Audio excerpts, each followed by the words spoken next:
ಉಗ್ರ ರಾಣಾ ಈಗಾಗಲೇ ಎನ್ಐಎ ಕಚೇರಿಯಲ್ಲಿ ರಾಣಾ ವಿಚಾರಣೆಗೆ ಸಿದ್ಧತೆ ನಡೀತಾ ಇರುವಂತದ್ದು. ಹೆಜ್ಜೆ ಹೆಜ್ಜೆಗೂ ಕೂಡ ಹೆಚ್ಚಿನ ಪೊಲೀಸ್ ಭದ್ರತೆಯನ್ನ ನಿಯೋಜನೆ ಮಾಡಲಾಗಿದೆ. ಪಾಲಂ ಏರ್ಪೋರ್ಟ್ ಬಳಿ ಹೈ ಸೆಕ್ಯೂರಿಟಿ ಇದೆ, ಹೆಚ್ಚಿನ ಭದ್ರತೆಯ ನಿಯೋಜನೆಯಲ್ಲಿ ಮಾಡಲಾಗಿರೋದು. ತಿಹಾರ್ ಜೈಲಲ್ಲಿ ರಾಣಾಗೆ ಈಗಾಗಲೇ ಸ್ಪೆಷಲ್ ಸೆಲ್ ಕೂಡ ರೆಡಿಯಾಗಿದೆ. ಜೈಲಲ್ಲೇ ವೈದ್ಯಕೀಯ ತಪಾಸಣೆ ನಡೆಸುವ ಸಾಧ್ಯತೆ ಇದೆ. ಈ ಹಿನ್ನೆಲೆ ಎಲ್ಲಾ ರೀತಿಯ ವ್ಯವಸ್ಥೆಯನ್ನ ಕೂಡ ಅಲ್ಲಿ ಮಾಡಿಕೊಳ್ಳಲಾಗಿದೆ. ಈಗ ಒಂದ್ ಕಡೆ ಪಾಲಂ ಏರ್ಪೋರ್ಟ್ ಅಲ್ಲಿ ಹೆಚ್ಚಿನ ಭದ್ರತೆ, ಮತ್ತೆ ತಿಹಾರ್ ಜೈಲಲ್ಲಿ ಹೆಚ್ಚಿನ ಭದ್ರತೆ ಇರುವಂತಹ ಒಂದು ಸ್ಪೆಷಲ್ ಸೆಲ್ ಕೂಡ ಈತನಿಗೆ. ಇನ್ನು ಕೋರ್ಟ್ ಆರ್ಡರ್ಸ್ಗೋಸ್ಕರ ಈಗ ವೇಟ್ ಮಾಡ್ತಾ ಇದ್ದಾರೆ ಸಿಬ್ಬಂದಿ. ಆರ್ಡರ್ಸ್ ಪಾಸ್ ಆಗ್ತಿದ್ದಂಗೆ ನೇರವಾಗಿ ಈತನನ್ನ ತಿಹಾರ್ ಜೈಲಿಗೆ ಶಿಫ್ಟ್ ಮಾಡುವಂತ ಕೆಲಸ ಆಗುತ್ತೆ. ಇನ್ನು ತಿಹಾರ್ ಜೈಲಲ್ಲೇ ಈತನಿಗೆ ವೈದ್ಯಕೀಯ ಪರೀಕ್ಷೆಗೆ ಒಳಪಡಿಸುವ ಎಲ್ಲಾ ಸಿದ್ಧತೆಯನ್ನ ಕೂಡ ಮಾಡಿಕೊಳ್ಳಲಾಗಿದೆ. ಆ ರೀತಿಯ ಒಂದು ಸಾಧ್ಯತೆ ಕೂಡ ಈಗ ಇದೆ ಅನ್ನುವಂತ ಮಾಹಿತಿ ಲಭ್ಯ ಆಗ್ತಾ ಇದೆ. ಲಷ್ಕರ್ ಎ ತೊಯ್ಬಾ ಈತನ ಜೊತೆ ಯಾವ ರೀತಿ ಸಂಪರ್ಕದಲ್ಲಿತ್ತು, ಈತ ಯಾವ ರೀತಿ ಸಂಚನ್ನ ರೂಪಿಸಿದ್ದ, ಇನ್ನು ಹೆಡ್ಲಿ ಜೊತೆ ಯಾವಾಗ ಮಾತಾಡಿದ್ದ, ಎಷ್ಟು ಜೊತೆ ಎಷ್ಟು ಸರಿ ಈತ ಸಂಪರ್ಕಕ್ಕೆ ಬಂದಿದ್ದ, ಹೀಗೆ 10 ಹಲವು ಕ್ವಶನ್ಗಳಿದೆ. ಸೊ ವಿಚಾರಣೆಯ ಸಂದರ್ಭದಲ್ಲಿ ಮುಖ್ಯವಾಗಿ ಈ ವಿಚಾರಗಳ ಮೇಲೇನೆ ಫೋಕಸ್ ಮಾಡಿ ಆತನಿಂದ ಉತ್ತರವನ್ನ ಪಡೆಯುವ ಕೆಲಸ ಈಗ ನ್ಯಾಷನಲ್ ಇನ್ವೆಸ್ಟಿಗೇಷನ್ ಏಜೆನ್ಸಿ, ರಾಷ್ಟ್ರೀಯ ತನಿಖಾ ಸಂಸ್ಥೆಯಿಂದ ಆಗ್ಲಿಕ್ಕಿದೆ. ಸೊ ಈಗ ನಾವೀಗಾಗಲೇ ಮಾಹಿತಿಯನ್ನ ನೀಡ್ತಾ ಇದ್ದೀವಿ ನಿರಂತರವಾಗಿ. ಸದ್ಯ ಈ ರಾಣಾ ಏನಿದ್ದಾನೆ ಈತನನ್ನ ವಶಕ್ಕೆ ಪಡೆದು ಬಂಧನ ಪ್ರಕ್ರಿಯೆ ಇರುತ್ತೆ. ಆ ಅರೆಸ್ಟಿಂಗ್ ಪ್ರೊಸೆಸ್ 1 ಗಂಟೆಗೂ ಹೆಚ್ಚು ಕಾಲ ನಡೆಯುತ್ತೆ. ಆತನನ್ನ ಬಂಧಿಸಿದ ನಂತರ ನೇರವಾಗಿ ಆತನನ್ನ ವೈದ್ಯಕೀಯ ಪರೀಕ್ಷೆಗೆ ಒಳಪಡಿಸಲಾಗುತ್ತೆ. ಅದಾದ ಬಳಿಕ ವಿಚಾರಣೆ ಇತ್ಯಾದಿ ಇರುತ್ತೆ. ಸೊ ಈ ರೀತಿಯ ಒಂದು ಲಾಂಗ್ ಪ್ರೊಸೆಸ್ ಇದೆ. ಯಾವ ರೀತಿ ನಡೆಯುತ್ತೆ ಅನ್ನೋದ್ರ ಬಗ್ಗೆ ಎಲ್ಲರಲ್ಲೂ ಕೂಡ ಕುತೂಹಲ ಇದೆ.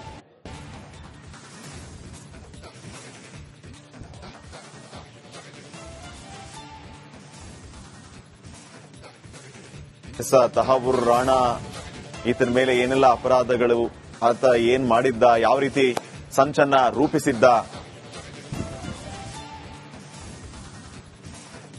ನೋಡಿ. ತಹಾವೂರ್ ರಾಣಾ ಪಾಕಿಸ್ತಾನ್ ಸೇನೆಯಲ್ಲಿ ವೈದ್ಯನಾಗಿ ಕೆಲಸ ಮಾಡ್ತಾ ಇದ್ದ. ಮುಂಬೈ ದಾಳಿಗೆ ಸ್ಕೆಚ್ ಹಾಕಿದ್ದೇ ಈ ತಹಾವೂರ್ ಹುಸೇನ್ ರಾಣಾ. ಮುಂಬೈನಲ್ಲಿ ಎಲ್ಲಾ ರೀತಿಯ ವ್ಯವಸ್ಥೆಯನ್ನ ಮಾಡಿಕೊಂಡು, ರೆಕ್ಕಿ ಮಾಡಿಕೊಂಡು, ಪ್ಲಾನ್ ಮಾಡಿಕೊಂಡು ಈತ ರೆಡಿಯಾಗಿ ಕೂತ್ಕೊಂಡಿದ್ದ. ಎಲ್ಲೆಲ್ಲಿ ದಾಳಿ ಮಾಡಬೇಕು, ಯಾವ ರೀತಿ ದಾಳಿ ಮಾಡಬೇಕು, ಎಷ್ಟು ಜನ ದಾಳಿ ಮಾಡಬೇಕು, ಈ ಎಲ್ಲ ವಿಚಾರಗಳನ್ನು ಕೂಡ ಆತ ಪ್ಲಾನ್ ಮಾಡಿಕೊಂಡಿದ್ದ. ಇದರ ಜೊತೆಗೆ ಮತ್ತೊಬ್ಬ ಮಾಸ್ಟರ್ ಮೈಂಡ್ ಹೆಡ್ಲಿಗೂ ಕೂಡ ಈತ ಸಹಾಯ ಮಾಡಿರ್ತಾನೆ, ಡೇವಿಡ್ ಹೆಡ್ಲಿಗೆ. ಇದೇ ಪ್ಲಾನ್ ಅನ್ನ ರಾಣಾ ಲಷ್ಕರ್ ಉಗ್ರರಿಗೆ ಕೊಟ್ಟಿರ್ತಾನೆ. ಈ ರೀತಿ ಪ್ಲಾನ್ ಇದೆ ಅಂತ ಹೇಳಿ ಅದನ್ನ ಎಕ್ಸಿಕ್ಯೂಟ್ ಮಾಡೋದಕ್ಕೆ ಎಲ್ಇಟಿ ಮಾಹಿತಿಯನ್ನ ಕೊಟ್ಟಿರ್ತಾನೆ. ಇನ್ನು ಹಫೀಜ್ ಸೈಯದ್ ಆತ ಈ ಲಷ್ಕರ್ ಎ ತೊಯ್ಬಾದ ಸಂಸ್ಥಾಪಕ. ಸೊ ಆತನಿಗೆ ಎಲ್ಲಾ ರೀತಿಯ ಮಾಹಿತಿ ಕಲೆ ಹಾಕುವಂತ ಕೆಲಸ, ಜೊತೆಗೆ ಆತನಿಗೆ ಈ ಮೆಸೇಜ್ ಪಾಸ್ ಮಾಡುವಂತ ಕೆಲಸ ಆಗಿರುತ್ತೆ. ಈ ಸ್ಕೆಚ್ ಅನ್ನ ಆಧರಿಸಿ ಸಮುದ್ರ ಮಾರ್ಗದಿಂದ ಬಂದು ಮುಂಬೈ ಹೋಟೆಲ್ ಮೇಲೆ ದಾಳಿಯನ್ನ ಮಾಡ್ತಾರೆ. ಪಾಕ್ ಮೂಲದ 10 ಉಗ್ರರಿಂದ ಮುಂಬೈ ಮೇಲೆ ಸಡನ್ ದಾಳಿ ಆಗುತ್ತೆ. ತಾಜ್ ಹೋಟೆಲ್, ಒಬರಾಯ್ ಹೋಟೆಲ್ ಮೇಲೆ ಇವರು ದಾಳಿಯನ್ನ ನಡೆಸ್ತಾರೆ. 2009ರಲ್ಲಿ ರಾಣಾ ಶಿಕಾಗೋದಲ್ಲಿ ಅರೆಸ್ಟ್ ಆಗ್ತಾನೆ. 2008ರಲ್ಲಿ ಈ ದಾಳಿ ನಡೆಯುತ್ತೆ. 2009ರಲ್ಲಿ ಈತ ಅರೆಸ್ಟ್ ಆಗ್ತಾನೆ. ಆಗಿಂದ ಈಗಿನವರೆಗೂ ಈತ ಇದ್ದದ್ದು, ಆಶ್ರಯಿಸಿದ್ದು ಅಮೆರಿಕಾದಲ್ಲೇ. ಈತ ಅಮೆರಿಕಾದಿಂದ ಭಾರತಕ್ಕೆ ಹಸ್ತಾಂತರವಾಗುವ ಆ ಒಂದು ಪ್ರಕ್ರಿಯೆ, ಪ್ರಯತ್ನಗಳೇನಿರುತ್ತೆ ಅವು ನಿರಂತರವಾಗಿ ಸಾಗ್ತಾ ಇರುತ್ತೆ. ಆದ್ರೆ ಈತ ಅರ್ಜಿಗಳ ಮೇಲೆ ಅರ್ಜಿಯನ್ನ ಸಲ್ಲಿಸ್ತಾನೆ ಇರ್ತಾನೆ. ಇವನ್ ರೀಸೆಂಟ್ಲಿ ಕೂಡ ಯಾವಾಗ ತಹಾವೂರ್ ರಾಣಾನನ್ನ ಭಾರತಕ್ಕೆ ಹಸ್ತಾಂತರಿಸಲಾಗುತ್ತೆ ಅಂತ ಡೊನಾಲ್ಡ್ ಟ್ರಂಪ್ ಹೇಳಿದರೋ ಆಗ ಈತ ಕೋರ್ಟ್ ಮೊರೆ ಹೋಗ್ತಾನೆ. ಇತ್ಯಾದಿ ಕಾಯಿಲೆಗಳಿದೆ. ಸೊ ನಾನೇನಾದ್ರೂ ಭಾರತಕ್ಕೆ ಈ ಸಂದರ್ಭದಲ್ಲಿ ಹೋಗ್ಬಿಟ್ಟೆ ಅಂದ್ರೆ ಸತ್ಯ ಹೋಗ್ತೀನಿ ಅನ್ನೋ ರೀತಿಯಲ್ಲಿ ಈತ ಕೋರ್ಟ್ನ ಅವಗಾಹನೆಗೆ ತರುವಂತಹ ಕೆಲಸವನ್ನ ಮಾಡಿದ. ಆದ್ರೆ ಈತ ಸಲ್ಲಿಸಿದ ಅರ್ಜಿ ಎಲ್ಲವೂ ಕೂಡ ವಜಾ ಆದು ಹಸ್ತಾಂತರ ಪ್ರಕ್ರಿಯೆ ಆರಂಭ ಆಯ್ತು. ಸೊ ಆ 8ನೇ ತಾರೀಕಿಂದ ಏನು ಈ ಹಸ್ತಾಂತರ ಪ್ರಕ್ರಿಯೆ ನಡೀತು. ಇವತ್ತು ಈತ ಭಾರತಕ್ಕೆ ಬರ್ತಾನೆ. ಈತನನ್ನ ಕರೆತರಲಾಗುತ್ತೆ. ಈತನನ್ನ ವಶಕ್ಕೆ ಪಡೆದು ನಂತರ ಏನೆಲ್ಲ ಪ್ರಕ್ರಿಯೆಗಳು, ಮುಖ್ಯವಾಗಿ ಈತ ಬಂದ ತಕ್ಷಣ ಮುಂದೇನು ಅನ್ನುವಂತ ಕ್ವಶನ್ ಇದೆ. ಸೊ ಮುಖ್ಯವಾಗಿ ದಾಳಿಯ ವಿಚಾರ, ಈತನಿಗೆ ಫಂಡಿಂಗ್ ಎಲ್ಲಿಂದ ಆಗ್ತಾ ಇತ್ತು, ಲಷ್ಕರ್ ಎ ತೊಯ್ಬಾ ಜೊತೆಗೆ ಈತನ ಸಂಪರ್ಕ ಹೇಗೆ, ಈ ಪ್ಲಾನ್ ಅನ್ನ ಎಕ್ಸಿಕ್ಯೂಟ್ ಮಾಡಿದ್ದು, ಟ್ರಾನ್ಸ್ಫರ್ ಮಾಡಿದ್ದು, ಇತ್ಯಾದಿ ವಿಚಾರಗಳು, ಈ ಎಲ್ಲದರ ಬಗ್ಗೆ ಮಾಹಿತಿ ಕಲೆ ಹಾಕುವಂತ ಕೆಲಸ ಆಗುತ್ತೆ.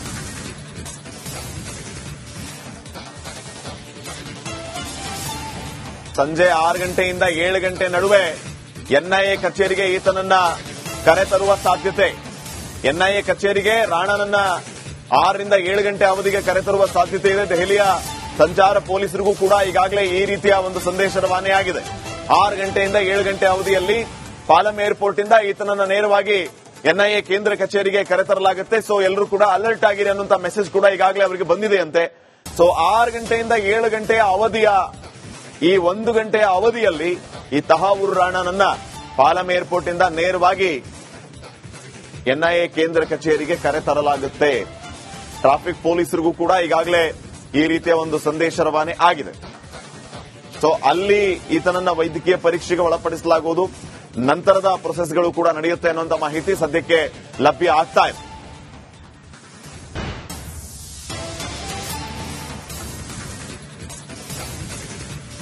ಉಗ್ರ ರಾಣಾ ಈಗಾಗಲೇ ಎನ್ಐಎ ಕಚೇರಿಯಲ್ಲಿ ರಾಣಾ ವಿಚಾರಣೆಗೆ ಸಿದ್ಧತೆ ನಡೀತಾ ಇರುವಂತದ್ದು.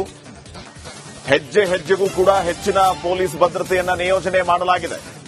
ಪಾಲಂ ಏರ್ಪೋರ್ಟ್ ಬಳಿ ಹೈ ಸೆಕ್ಯೂರಿಟಿ ಇದೆ. ಹೆಚ್ಚಿನ ಭದ್ರತೆಯ ನಿಯೋಜನೆಯನ್ನು ಅಲ್ಲಿ ಮಾಡಲಾಗಿರೋದು. ತಿಹಾರ್ ಜೈಲಲ್ಲಿ ರಾಣಾಗೆ ಈಗಾಗಲೇ ಸ್ಪೆಷಲ್ ಸೆಲ್ ಕೂಡ ರೆಡಿ ಆಗಿದೆ. ಜೈಲಲ್ಲೇ ವೈದ್ಯಕೀಯ ತಪಾಸಣೆ ನಡೆಸುವ ಸಾಧ್ಯತೆ ಇದೆ. ಈ ಹಿನ್ನೆಲೆ ಎಲ್ಲಾ ರೀತಿಯ ವ್ಯವಸ್ಥೆಯನ್ನು ಕೂಡ ಅಲ್ಲಿ ಮಾಡಿಕೊಳ್ಳಲಾಗಿದೆ. ಈಗ ಒಂದು ಕಡೆ ಪಾಲಂ ಏರ್ಪೋರ್ಟ್ ಅಲ್ಲಿ ಹೆಚ್ಚಿನ ಭದ್ರತೆ, ಮತ್ತೆ ತಿಹಾರ್ ಜೈಲಲ್ಲಿ ಹೆಚ್ಚಿನ ಭದ್ರತೆ ಇರುವಂತಹ ಒಂದು ಸ್ಪೆಷಲ್ ಸೆಲ್ ಕೂಡ ಈತನಿಗೆ. ಇನ್ನು ಕೋರ್ಟ್ ಆರ್ಡರ್ಸ್ಗೋಸ್ಕರ ಈಗ ವೇಟ್ ಮಾಡ್ತಾ ಇದ್ದಾರೆ ಸಿಬ್ಬಂದಿ. ಆರ್ಡರ್ಸ್ ಪಾಸ್ ಆಗ್ತಿದಂಗೆ ನೇರವಾಗಿ ಈತನನ್ನ ತಿಹಾರ್ ಜೈಲಿಗೆ ಶಿಫ್ಟ್ ಮಾಡುವಂತ ಕೆಲಸ ಆಗುತ್ತೆ.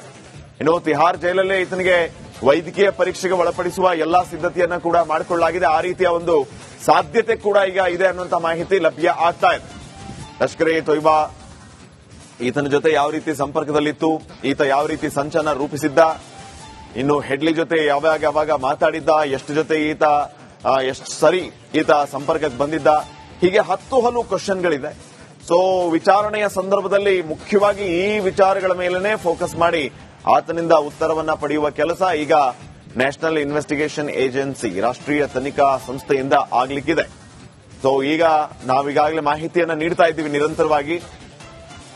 ಸದ್ಯ ಈ ರಾಣಾ ಏನಿದ್ದಾನೆ ಈತನನ್ನ ವಶಕ್ಕೆ ಪಡೆದು ಬಂಧನ ಪ್ರಕ್ರಿಯೆ ಇರುತ್ತೆ. ಆ ಅರೆಸ್ಟಿಂಗ್ ಪ್ರೊಸೆಸ್ 1 ಗಂಟೆಗೂ ಹೆಚ್ಚು ಕಾಲ ನಡೆಯುತ್ತೆ. ಆತನನ್ನ ಬಂಧಿಸಿದ ನಂತರ ನೇರವಾಗಿ ಆತನನ್ನ ವೈದ್ಯಕೀಯ ಪರೀಕ್ಷೆಗೆ ಒಳಪಡಿಸಲಾಗುತ್ತೆ. ಅದಾದ ಬಳಿಕ ವಿಚಾರಣೆ ಇತ್ಯಾದಿ ಇರುತ್ತೆ. ಸೊ ಈ ರೀತಿಯ ಒಂದು ಲಾಂಗ್ ಪ್ರೊಸೆಸ್ ಇದೆ. ಯಾವ ರೀತಿ ನಡೆಯುತ್ತೆ ಅನ್ನೋದ್ರ ಬಗ್ಗೆ ಎಲ್ಲರಲ್ಲೂ ಕೂಡ ಕುತೂಹಲ ಇದೆ.